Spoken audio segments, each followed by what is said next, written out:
నమస్కారం. సుప్రభాత గంటారావానికి స్వాగతం. ముందుగా ప్రధాన అంశాలు. 1,46,000 కోట్లను మించి నేడు తెలంగాణలో భారీ బడ్జెట్. గతేడాది కంటే 16,000 కోట్లకు పైగా పెరగనున్న కేటాయింపులు.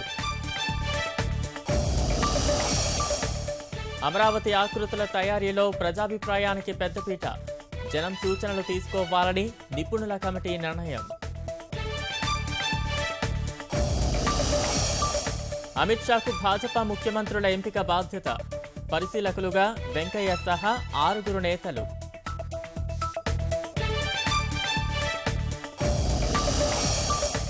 గోవా సీఎంగా పారికర్ను నియమిస్తూ గవర్నర్ ఉత్తర్వు. బల నిరూపణకు 15 రోజుల గడువు.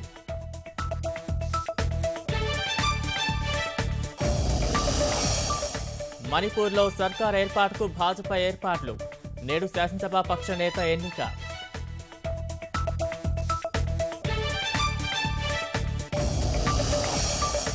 ఇథియోపియాలో కుప్పకూలిన చెత్త కుప్పలు. 46 మంది సజీవ సమాధి. మృతుల్లో 32 మంది మహిళలు.